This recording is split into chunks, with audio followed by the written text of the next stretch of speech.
Okay, I think we have crossed the 2 minute mark and we shall begin the history hour. I just wanted all the participants to be aware that this Zoom meeting is recorded. This is for your information that the Zoom meeting is recorded. Good evening, one and all, Good evening. and, and welcome to the Xavier Center of Historical Research, the History Hour. And our topic for today's discussion, today's history hour is the Bardeskars, the mystery of a migration, a brief history of GOAN Catholics from the GHATS. And our resource person for today, our speaker, is Mr. Alphie Monteiro. For more of the introduction to Mr. Alphie Monteiro, I would now request for the Anthony da Silva, the director of Xavier Center of Historical Research, to take forward the talk. Over to you, Father Tony. Good evening to all of you, and very welcome to this History Hour. We are happy at the Xavier Center to also welcome the speaker of this evening, Mr. Alphie Monteiro. He's a rare type of speaker for us because he is a combination both of academia and engineering, that is his profession. And we rarely get speakers like this with such a vast experience in two very different disciplines. But the work that interests us today is not so much engineering, but his research on the Bardeskar community. He will say more about the community. I should not take away from him, but I just want to say that this piece of research, which is produced in this book, is really a very excellent piece of research, and the publication also reads very well and gives us a lot of information about this community of Goan Catholics who migrated out of Goa and crossed the border either in Karnataka, today's state of Karnataka, or in the state of Maharashtra. And they basically remain on the border for many years, many decades, and now some of them are migrating further inland into these states.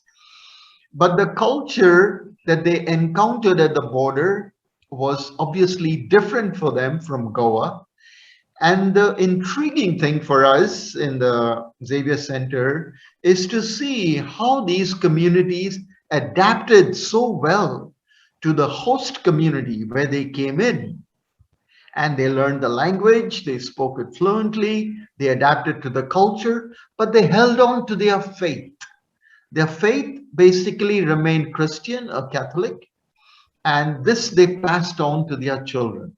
So this is the intriguing part for me, at least, in the study of these communities called the Bardeskar communities, as I'm sure Mr. Monteiro will explain to us, because they hailed largely from Bardez area, from that district in Goa. And so this name has kind of stuck to them, the Bardeskar community.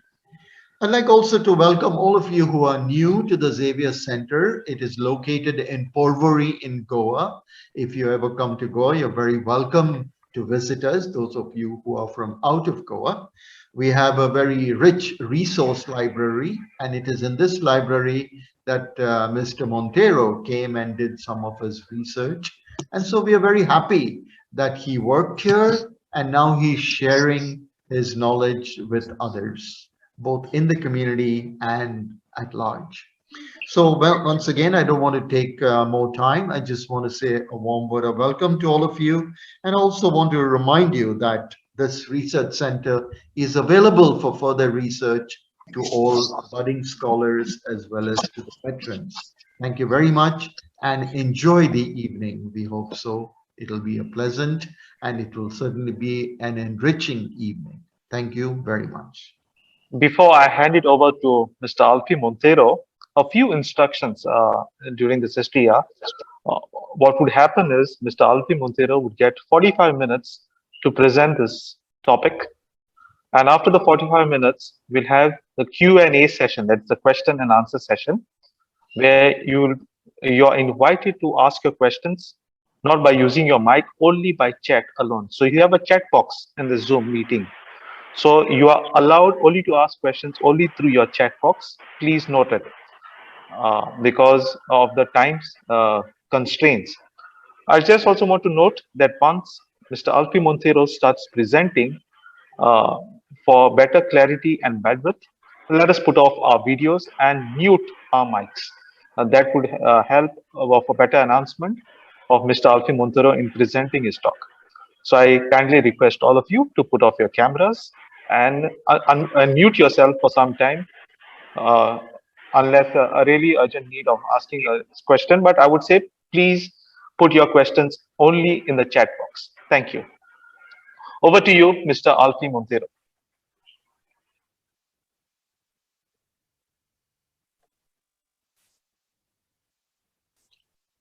Over to you, Mr. Alphie Monteiro. Thank you for the Tony, for the Malcolm. I'm grateful to XCHR for giving this opportunity to me to share about GOAN migrant community, which was in oblivion for long period. So thank you once again. Now let me start my today's talk. Good evening, each and everyone who are participating in today's History Hour lecture. Today I'm going to uncover or share the mystery of a GOAN migrant community who are called as Bardeskars. Before that, on this History Hour, I presume most of the participants are interested in GOAN history. For them, they will know during 17th and 18th century, lot of GOAN Catholics migrated for various reasons. Some major group went towards south to present-day Mangalore, Udupi, Karwar. Some people went northwards towards present-day Savantvadi, Vengurla, Malvan. And naturally, they all took the sea route because at that time, sea route was most convenient mode of transport.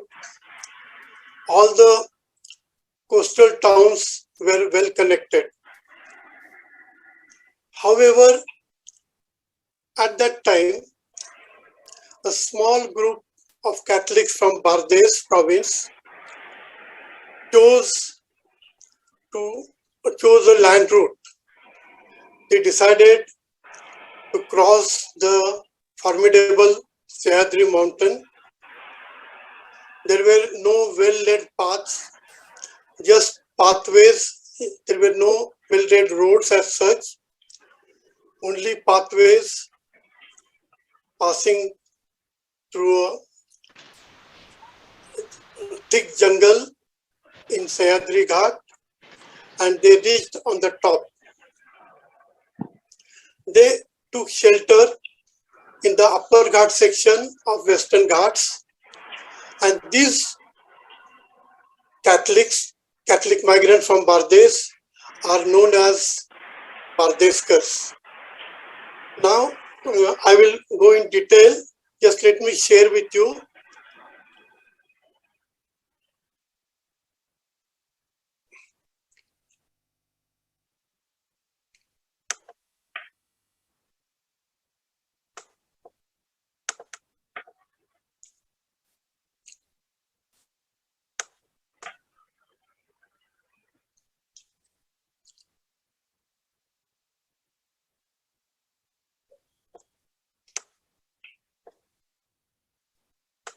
Yeah.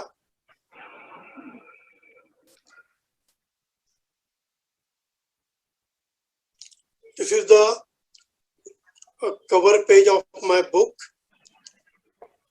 So people from Bardez went by land route cross the formidable, treacherous Sahyadri Ghat and took shelter in this region above the Ghats.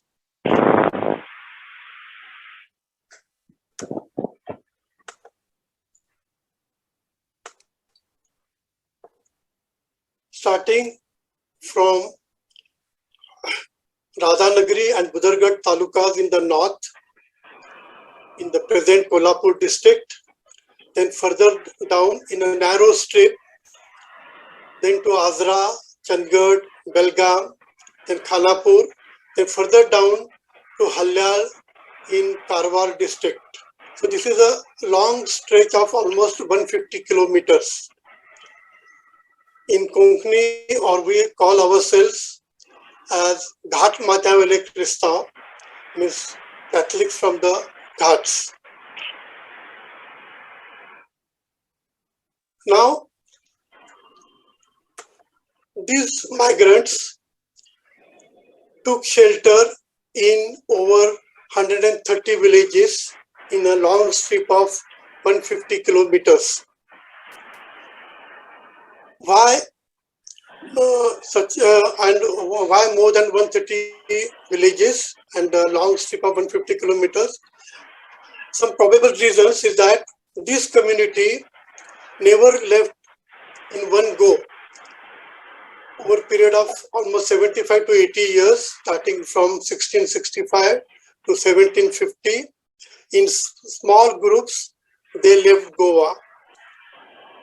Another reason is that there was no well-built road as such, so they took different pathways which was convenient to them. Probably the people from Budargarh, Radhanagari talukas in the north chose Birhonda and Patgaon Ghat. Further south, people took the Ram Ghat, which is now known as a Tilari Ghat. Those people landed in Chandigarh taluka. There are almost 25-30 villages having Catholic presence. Further south, they must have taken Chorla Ghat, and some group, a major group, went to Sattari from Valpai. They crossed the Krishnapur Ghat and reached in Khanapur taluka. There are over 30-35 villages in that region with a strong presence. Some villages, 100% people are Catholics. In some places, majority 60 to 75%. Then further south in Halyal region, I don't know the exact route, but most probably they must have taken the Anmod Ghat. So this is one of the reasons why they spread out. Another reason is at that time in Goa, caste system was very much prevalent. Even though they had embraced Catholic faith, but caste system was observed a pretty long time. And when these people came on the Ghats, two major communities, that is Brahmins, that is Brahmins, Saddos, that is Kshatriyas, they never stayed in same village. Maybe they wanted to maintain their caste identity, or they wanted to maintain their caste purity. So you will never find a village in these 130 villages where both communities are staying. Of course, nowadays the things have changed. In some places like Adra, Khanapur, you have both people. So this is one of the reasons why they have spread out in over 130 villages. Another reason is that all these people from Bardez were farmers, and after crossing the Ghat, they thought they will take shelter in small villages so they can earn their livelihood through their skill in farming. So these are the reasons why they are spread out in such a long strip of 150 kilometers, even though Bardez is hardly 30-35 kilometers in length and 30 kilometers in width. But they are spread out in a very long strip. Now, second obvious question, why these people are called Bardeskars? By the way, I am Bardeskar. When they reached on Ghat, the host villagers or local Hindus must have asked them from where you have come and why you have come. And most likely answer was that they belong to Bardez. Maybe that at that time, picture of Goa was not crystallized, so they must have told Bardez. So local people started addressing them as Bardeskars, and this name has stuck till this date. Only interesting part is only in Khanapur region, they are not called Bardeskar by their Hindu neighbors, they are called as Konkne. Interestingly, in Goa, Konkne means Hindu Goans, whereas in Khanapur area, Konkne means people speaking Konkani language. However, all these people are from Bardez. There are over 19 communities from Bardez where these people claim their zona or profit share from their land. So, this name has stuck, and this community remained in oblivion. Many people were not knowing about these people because they were cut off from the mainland land Goa because of the formidable Sahyadri Ghat. Again, their brethren in Mangalore were quite far off. So they were cut off from these major Catholic groups. Until recently, many were not knowing about this community. Even there was no proper documentation when they came, why they came. So I took up, out of curiosity, I'm an engineer by profession, but out of curiosity to know my roots, I started studying this history. Now, coming back, this is a history hour, so I'll be using a lot of years, which may be boring to some of you, but I have no other alternative. Now let me share about the various reasons and year the historians, both secular as well as Christian historians, have mentioned. Let me share with you.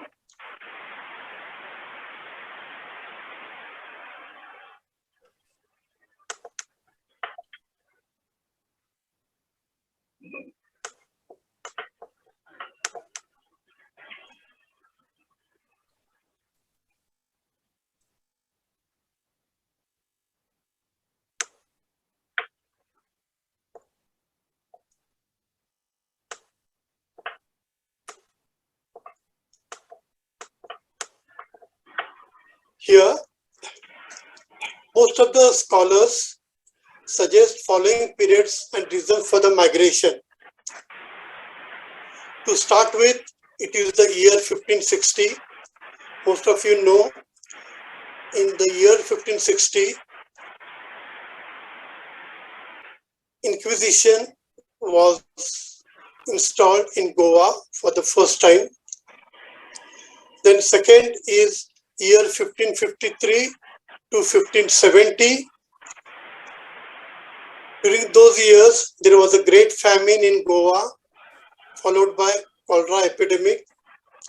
So this reason, this period is mentioned by most of the scholars. Third one is, reason is frequent wars with the Adil Shah of Bijapur.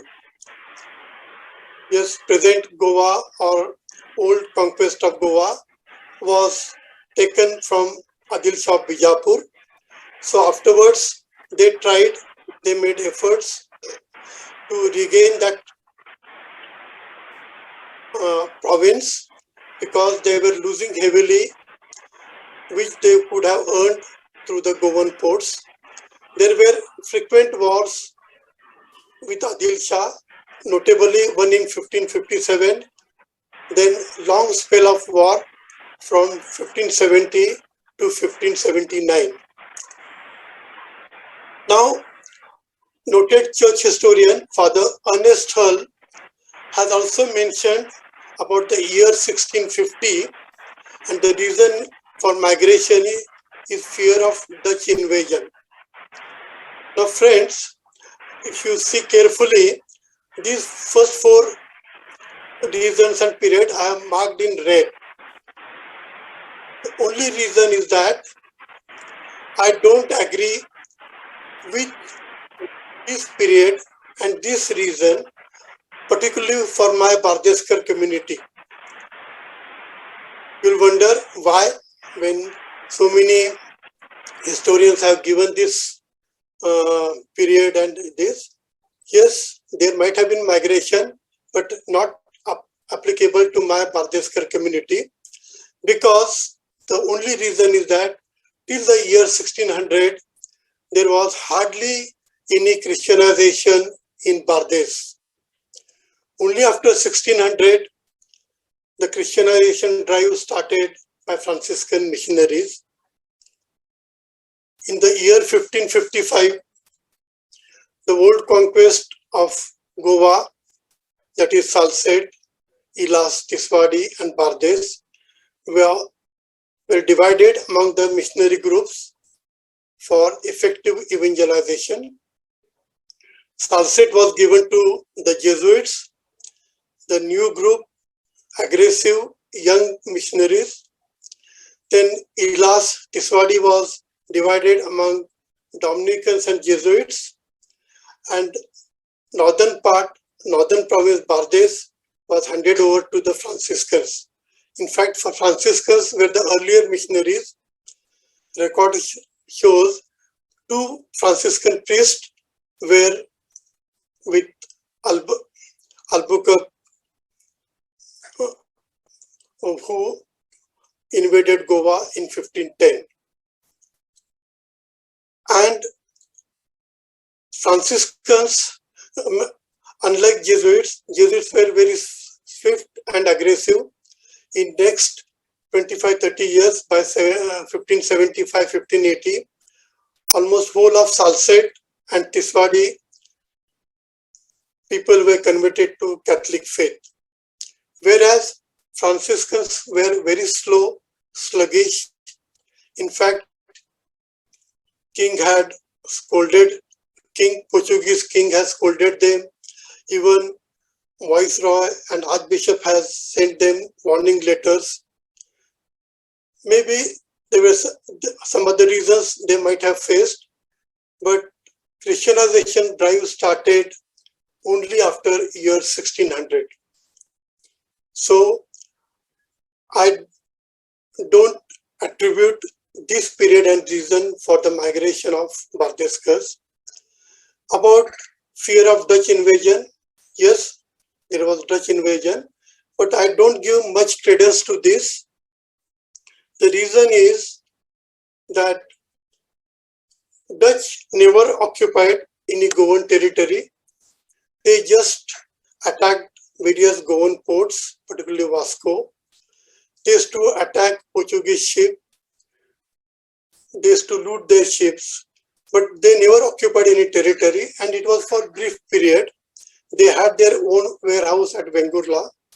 So I don't think, because of fear of Dutch invasion, my ancestors, Bardeskars, came on the Ghats.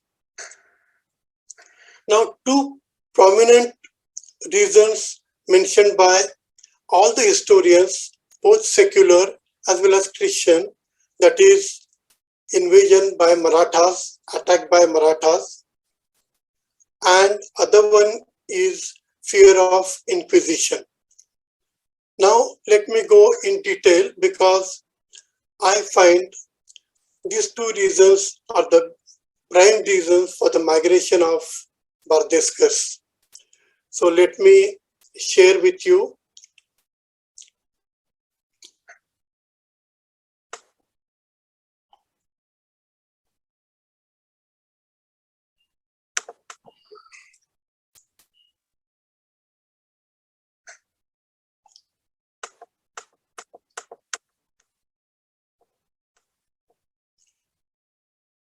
In the year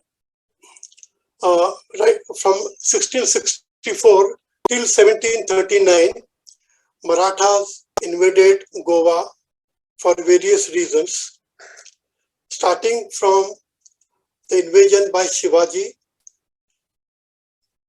the founder of Maratha Empire.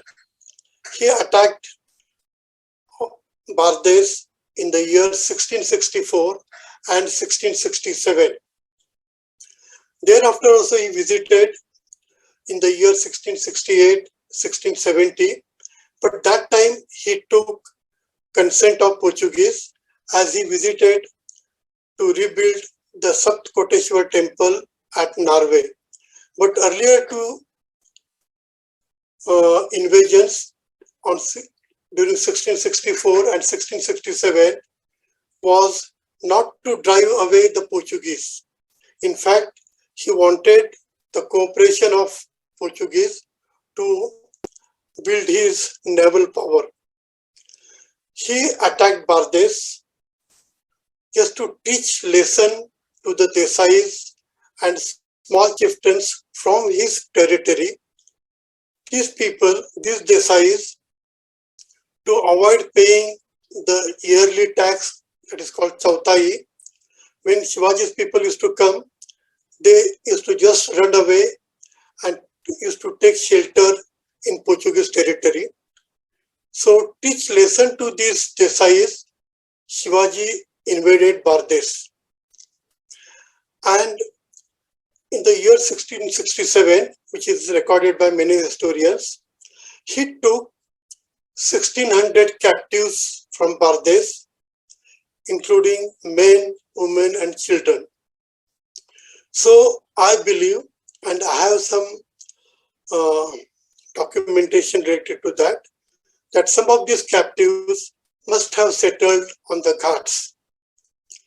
To substantiate this, in the year 1674, there was a major war, big war between Marathas and Mughals, Mughal Sardar Bahlul Khan, and war between Maratha army commander Sir Senapati Prataprao Gujjar. This war took place in a place called Nesri on the Ghats. And in that war, this Prataprao Gujjar died and his tomb is near Nesri. Now, to suggest the migration of Catholics, there is another incident that in that war, one of the Bardeskar was in Maratha army. He died in that war, and for the upkeepment of that widow, a piece of land was given in village Nesri. And that ancestor who was in Maratha army is my ancestor named Monteiro. And this piece of land with our family till lately 1955. Thereafter it was sold. So this shows that there were some people from Bardez were already settled on the Ghats near Nesri, and around Nesri there are 15-20 villages having Catholic presence. There is a book by one Marathi author named Shashikant Mahadeshwar. In his book he also has mentioned one Monteiro was in Maratha army. However, he has not given the reference or his source. Next, is invasion by Sambhaji. Sambhaji is son of Shivaji. Shivaji died in year 1680. Sambhaji succeeded him. And on 20th November 1683, Sambhaji invaded Goa with a strong force of 20,000 soldiers. He plundered all of Bardez, looted churches, damaged the crops. And because of fear of this Maratha invasion, many Catholics from Bardez migrated. Many went towards Mangalore side, which is again recorded by many historians, including Mr. Alan Machado of Mangalore. So I feel some of these people must have reached on the Ghats. Now, Sambhaji had intention to drive away the Portuguese for two reasons. One is that Portuguese refused cooperation to him when he asked their help when he attacked Siddhi's Muslim kings of Murud and Janjira. That time Portuguese didn't cooperate with him. So he has that grudge against Portuguese. And another reason is that he received a lot of complaints from people of Goa because of harsh methods adapted by the Portuguese for converting the people. So for these two reasons, he attacked Goa. He wanted to drive away the Portuguese. But fortunately for the Portuguese, in over one night, he returned back. He was about to take the old Goa, the capital, as he was at the island Santistev. But he got the news that Mughal army has attacked his kingdom, so he returned back. Portuguese thought it is a miracle performed by Saint Goito Sahib, Saint Francis Xavier. So there is a reason that Bardeskars must have reached during this period on the Ghats. Another year which is missed by most of the historians, which I also not shown in this, is the year 1710. In this year, Bhosles of Kolhapur, another faction of Shivaji's heirs, attacked Bardez. They were invited by GOAN from Bardez to drive away Portuguese. However, Bhosles were defeated and went back. And to avoid any punishment from the Portuguese for siding Marathas, many Catholic families left Bardez during that period. And maybe some of them took shelter on the Ghats. And most important year is the year 1739. In this year, most of you may be knowing, the Chimaji Appa, younger brother of Bajirao Peshwa, attacked Thane, Salsette and Vasai in the north. He defeated Portuguese. Portuguese had to virtually come back to Goa. At that time, it was a two-pronged attack. Dadoji Rao Bhave, cousin of Peshwa, Sardar of Nargund in Dharwad district, along with Venkoji Ghorpade, Knight of Ichalkaranji, attacked Goa, attacked Bardez. They virtually defeated Portuguese, but Portuguese offered them a peace treaty with handsome booty, and they returned back. So at that time, many people reached on the Ghats. And to substantiate that, there is evidence, written evidence in the, can you see me? Can you hear me? Yes, yes. Yeah, okay. Suddenly it went blank. Yeah, okay. So, in the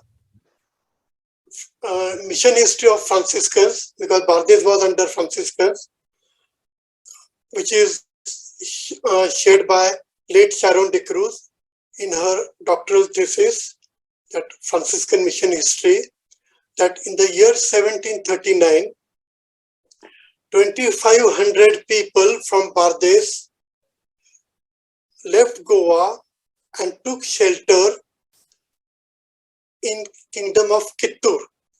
This Kittur is in the vicinity of Khanapur, where there is lot of Catholic strong presence. So this decisively proves that at least during 1739, many Catholics reached on the Ghats. These Bardeskars went on the Ghats. And to substantiate this, in my book, there is a baptismal record of year 1772 from the Khanapur church. This baptismal record was shared to me by Father Xavier, today's moderator, which I have given in my book. So this shows the Bardeskars migrated, or their migration journey started from the year 1665 till the year 1739. Another prominent reason for the migration, which is recorded by most of the historians, or all the historians for that matter, is fear of Inquisition. Many people have, or many historians have failed to record the date and year, that is on 17th January 1675, an office of Inquisition was installed at Aldona, a prominent town from Bardez, and one Father Francisco Sebra was the chief inquisitor. And because of fear of this Inquisition, which was at their doorstep, many Bardeskars, many Goan Catholics from Bardez migrated outside Goa.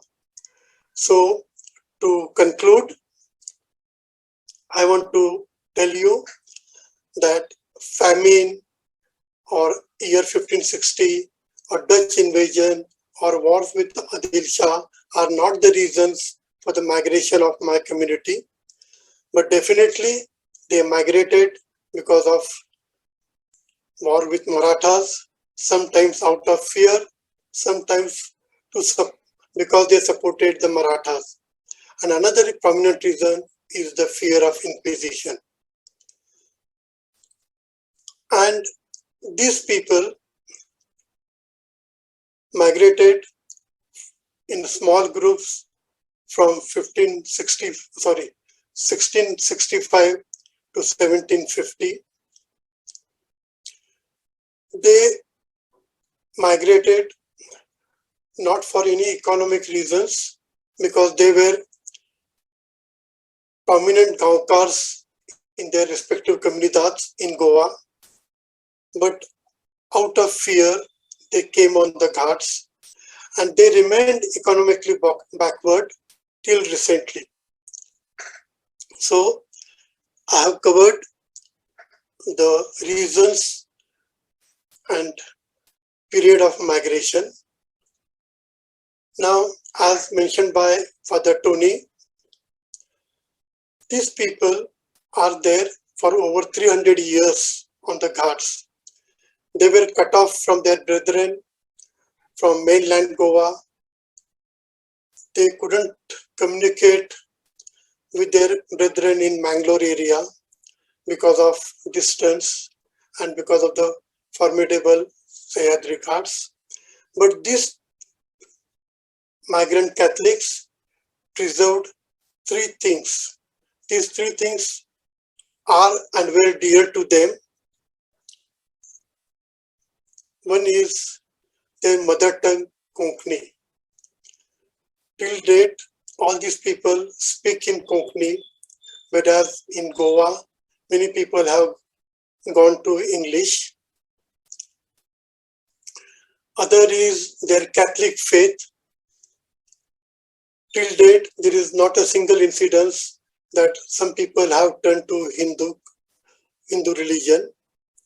And third one, they have preserved their typical Goan culture. As they were cut off from the mainland Goa, there is a lot of dilution because of influence of Marathi and Kannada on these people. Language is also not a Praman Bhas, what is spoken in Goa. But till this date, they have maintained, they hold these three things very close to them. Now, let me share with you what are the typical traditions and customs which are observed by this community for over 300 years.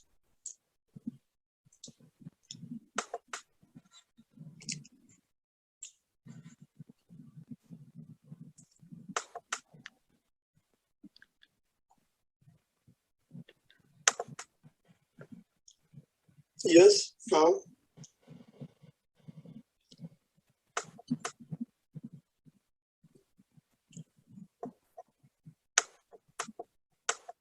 Some of the traditions and customs observed by Bardeskars, which I have shown here on the slide. First one is addressing the elders with respect. We address the seniors with Tumi, Tumka. Unlike in Goa, they are called with Tu, singular. We call elder brother as Irmão, sister as Mana, these are typical Goan words, uncle as Tiva, then brother-in-law as Kunyat. Until this date, this tradition is followed. One of my friends jokingly tells that yours is Irmão and Mana culture, or Bardez as he calls them. Another tradition observed by Bardeskars is confrerias or compri and irmãos. Now, when these people reached on the ghats, there were no priests. And these irmãos, members of confrerias, at that time, these confrerias were popular in Goa. Each and every village had a confreria, or a diluted word is compri, and its members were called as irmãos for the gents and irmãs for the ladies. So when these people came on the ghats, there were no priests. Later on, priests started visiting, but they used to visit once in a year or once in 2 years. But these irmãos played a yeoman's role to teach them catechism, doton, sometimes even to name the child, baptism, bless the wedding, and attend the funeral. And whenever priest used to visit, that time they used to share this information so the priest could make or write down in his register. However, presently, the irmãos have lost their significance. It is mostly sort of a tradition, and they are seen during feast, mass, or during funeral. They occupy a front position in the church, and they are distinguished, easily distinguished because of the colorful cape they wear on the shoulders and carry long wooden handles with candle stand. This was sort of a lay ministry, this word is popular now, but in those days, these imams played this role of lay ministry. Third custom observed by my ancestors, my Bardeskars, is abstinence from beef. Till this date, we don't cook beef at home, whereas beef is a common dish in Goa and elsewhere. Maybe abstinence from beef have helped them to face less resistance from the local Hindus when they arrived on the Ghats. They must have told them they belong to the upper caste like Brahmins and Kshatriyas, and they don't eat beef. And till this date, we Bardeskars don't eat beef. Another tradition is of 9th day celebration after death. In other parts of India, 40th day is observed. In Goa, it is either 7th day or month's mind. But we Bardeskars used to have 9th day celebration after death. On 9th day, after prayers and meals, the close relatives used to return back to their places. Now, this tradition is also dying down because of the availability of many priests and Western influence. The most important tradition, which is very dear to all the Bardeskars, is Almache Javan. It is a food offered for the souls. We have special sanctity for this meal. In Goa, it is called Bhikareche Javan, that is meal offered for the beggars.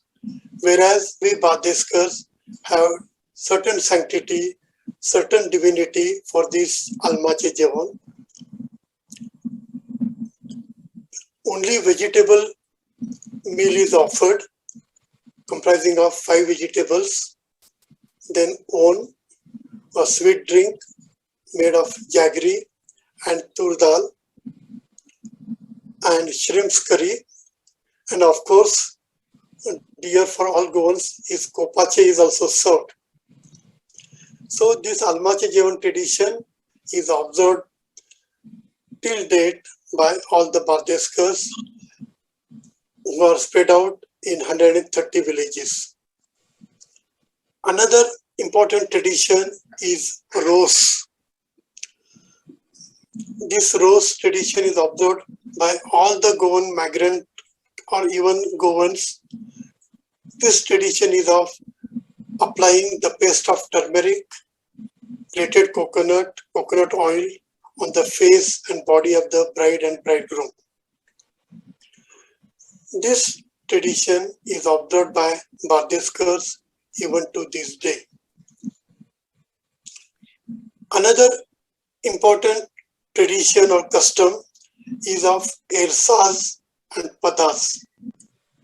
Ersas are the lyrics sung by the ladies. It is a woman's domain.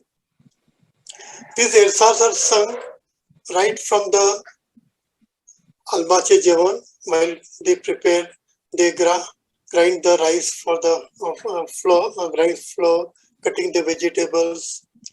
Then while having a rose ceremony, then while bride or bridegroom leaves for church, after taking the blessings from the elders, it is called reciment. Then after the marriage, there is a procession called Hor. And following day, there is a Horen. So during all this time, these ersas are sung by the ladies. There is no written book on these ersas. This is passed on from generation to generation. I compiled around 75 ersas in my book just to preserve this. And many times I wonder, some of the ersas have mention of म्हापशाची गरज, नवरो रायतुरता नेता, नवरो माडा सकला, नाऊक बसला, and mention of typical Goan flowers like Dai, Zui, Apoli. So they remember this, and which is passed down from generation to generation. The padas is a male's domain. They sing these padas accompanied by ghumta. Ghumta is again typical Goan percussion instrument like tabla or dhol.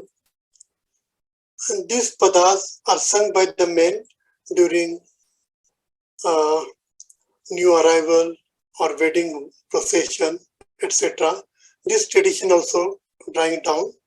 Interestingly, Ersa word has a typical Portuguese origin from Eresa, Kantar or hymns, whereas Padas is typical Sanskrit origin meaning shloka or uvis. So this is a combination of both Portuguese and Hindu traditions. Now, about the Goan cuisine, of course, Bardeskars missed sea fish as they were quite far off. They had to just get satisfied with dry fish or salted fish, that too occasionally. But I can tell you, we Bardeskars taught local Hindus to eat this salted fish, dry fish, because Bardeskar ladies, though they belong to the upper caste, they were not fisherwomen or kharvi. They used to sell this fish going from village to village to earn their livelihood. Another item prepared by Bardeskars is sanna. All of you are familiar with sanna. It is like idli. These sannas are prepared during feast days or important function at home. Another dish is patoli. This is prepared during month of August or September when turmeric leaves are there, when rice flour paste with grated coconut is steamed, particularly on 15th August during the feast of Our Lady. Patolis are prepared by Bardeskars. Other items are neighbouring, which are made during Christmas time. There are other customs like celebration of Sanjao, that is feast of Saint John the Baptist, celebrated on 24th June. But I will not go in those details because of short of time. So thank you very much. Dev Pare Karu Sagdak. Now if you have any questions, you can ask them. I'll try to answer them. Oh, thank you, Mr. Alphie Monteiro, for your sharing. And I think it's been superb in terms of knowing the history of the Bardeskars. Since Father Salvi Abreu could not make it today because he was not keeping well, I will be moderating the session, and I will be addressing questions as much as we can. We have at least on my clock, we have around 15 minutes for Q&As. So I will be taking questions. I'll try my level best to address the questions, and I will apologize in advance if I cannot address all the questions. So having said that, the first question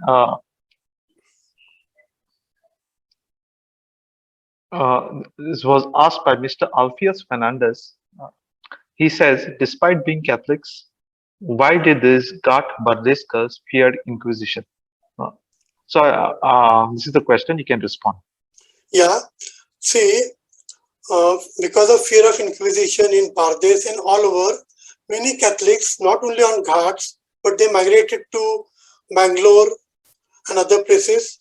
It is mentioned by various church historians and other historians. So people migrated on the Ghats because of fear of Inquisition. And Mr. Alan Machado, present-day historian from Bangalore, also has mentioned about this. And The methods adopted by Inquisition was quite frightening. People were imprisoned. Their property was confiscated. So with fear of Inquisition, many people migrated. Hope I have answered this. Yes. The second question was asked by an unknown person. The name is user.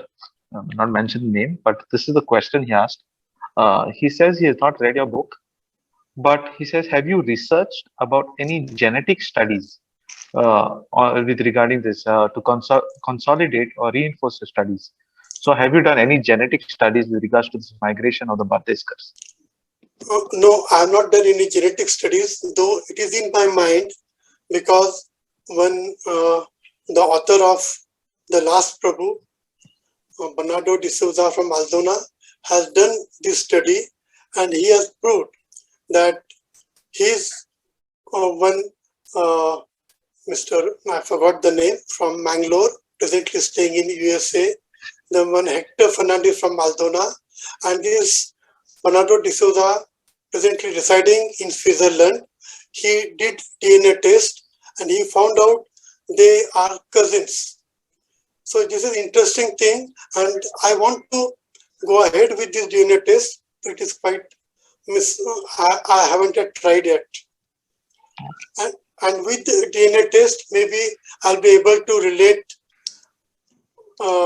we Bardeskars with the present people in Bardez, various Bardez towns, because we belong to over 19 comunidades from Goa. So maybe we may have relatives over there, which can be proved only after DNA test. Yes. Okay. Over. Thank you. Okay. The next question was asked by Mr. Sanjay Alberto.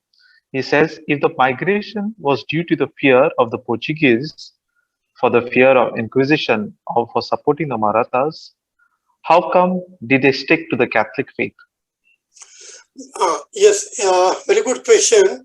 Because this Christianization took in Bardez around 1600, and their migration started after 1665. So more than 3 to 4 generations passed in the Catholic faith, and all social scientists suggest in the first generation there is every likelihood that people may turn back to their old religion. But by second, third, or fourth generation, the Catholic faith gets deeply embedded. So when these people came on the Ghats, the Catholic faith was deeply embedded. So that is the reason they never turned back to their old religion. Hope I have clarified. Okay. Okay. There's a professor named Dr. R.P. D'Souza. He asked a question. Is it possible to find out the original Hindu surnames with their details of the first person to get converted forcibly from each current Bardeskar Catholic family settled on the Ghats? This is the question he just posed. Yeah, of course, it is possible, but we have to do a lot of research. But this I have done for my original place, that is Aldona. In my book, I have given the various Vangods of Gaonkars and what was their original surname, like Kamath, Naik, Prabhu. Even my surname was Mambros or Mumbres, we used to call. So this I have given, but who was the first person? That needs a lot of further research, because I tried this, but it was difficult because all the old records are in Portuguese. I don't know ABCD of Portuguese language. Secondly, the people who are in charge of these archives are not very much interested to give this information. I have to find one translator, and it is going to be a time-consuming thing, but definitely it can be done. And I request younger Bardeskars to take this task as a contribution to their community. Over. Okay. I have a question. Someone can please someone unmute a mic. Your microphone is unmuted. Your video is stopped. Okay. Excuse me. Hello.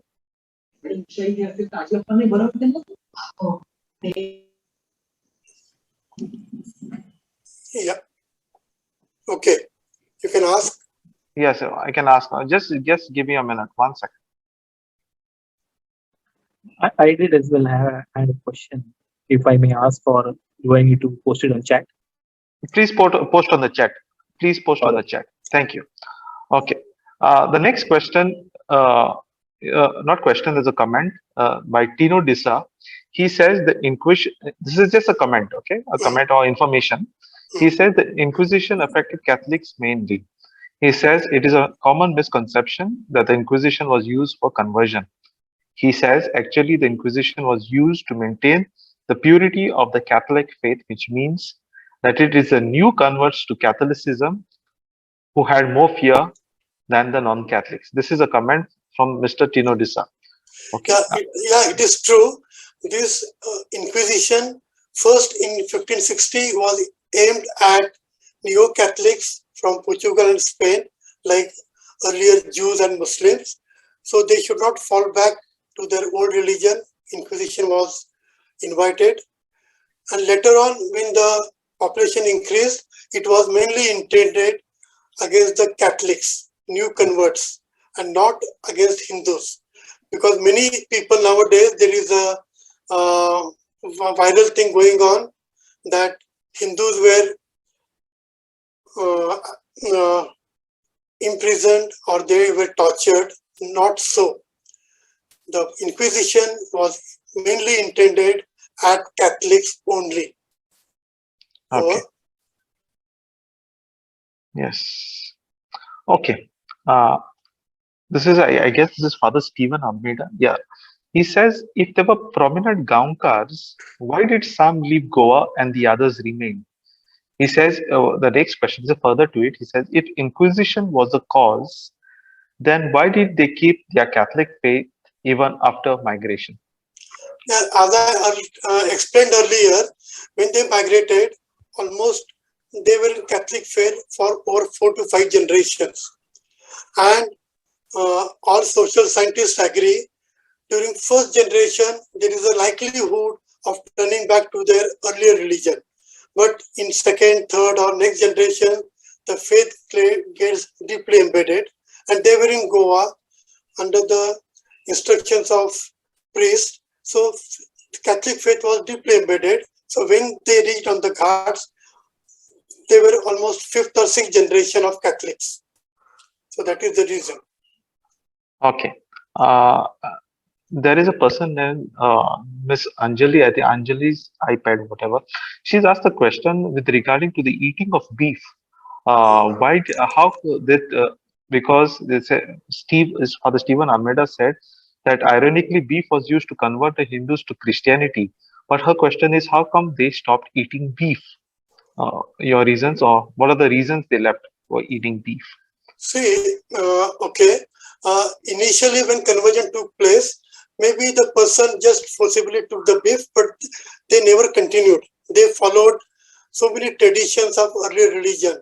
There are more than 52 edicts in the Inquisition, which is mentioned by A.K. Priolkar in his book. Such edicts like not to apply rose. Interestingly, to add salt in the rice, which many Catholics add add salt while cooking, whereas Hindus, they don't add, they take salt separately. So many edicts were there, and they were not followed strictly. Later on, with more this, people started eating beef, but not at least during the initial years. Okay. Okay. Thank you. This is information. This is, I think, Anthony D'Souza. He said that the Inquisition was imposed on the Jews in India. This is just information. This is what he put. The person Tino Dissa who had asked a question or made a comment earlier, he said that there were staunch Catholics. There were indeed staunch Catholics.